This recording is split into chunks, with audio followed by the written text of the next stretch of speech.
So today we will continue our content we discussed last time about the single currency area, the topic. So on the lecture notes I sent you this afternoon, we will start with the cost analysis and evaluation of the single currency area. And the euro view that the country with people for money after one of the most important laws is the dimension of the monetary policy is expected to the foreign exchange policy. And because for the Germany, for example, after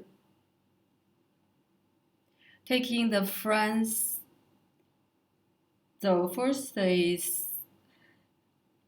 the cost of the single currency area is the lack of the means to adjust when the demand shifts. Taking the France and Germany before the formation of the European Union as the example, if France and Germany form a single currency area, the consumer preference will shift. And that's is reflected in this diagram. On the left is the situation for France, and Germany is on the right side. And the demand curve shifts downwards in France means after forming the currency union, after forming the currency area, the single currency, the products,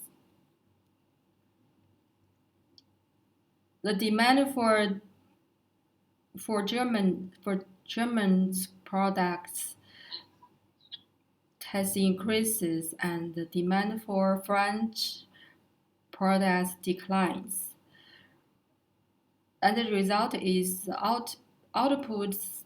As a consequence, the output will decrease and the unemployment increases.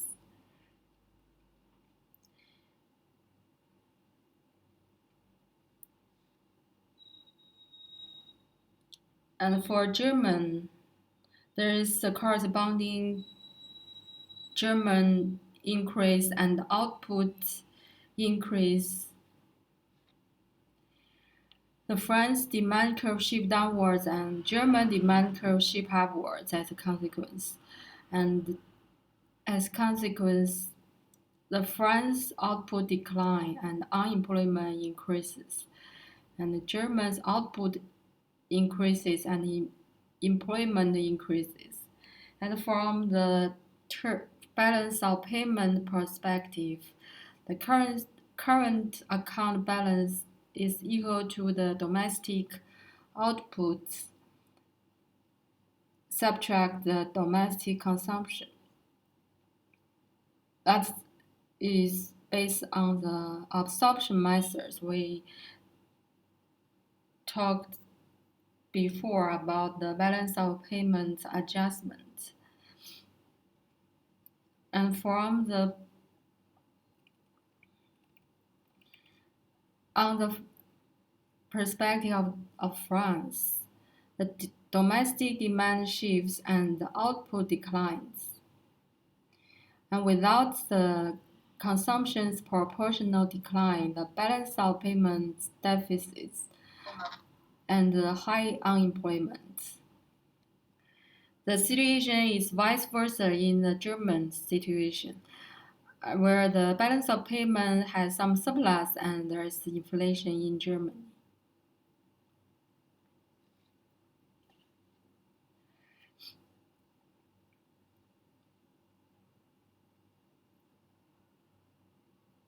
So the result is, as a result, the economic imbalance caused by the transfer of demand is manifested in the high unemployment and current account deficit in France. And the current account surplus and the inflationary pressure in Germany. And generally speaking, if the price and wage are flexible, are very elastic, or the labor totally mobile of between the two countries.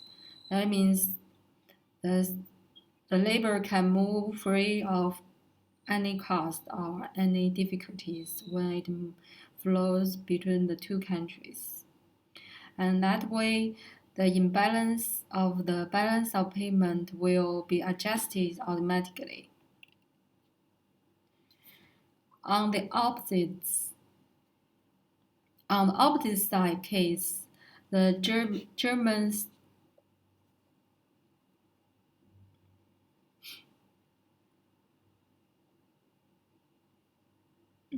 so, but on the opposite case, if the price and the wage are less elastic, or the labor cannot move very free, cannot move freely between the two countries. In that way, the imbalance can be restored by the appreciation of Deutschmark with respect to the French franc.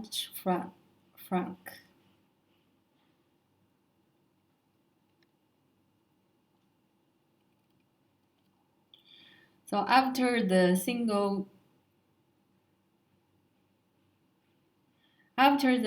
currency era formed, it means the countries giving up their foreign exchange policy permanently, which is the cost of the forming the single currency area.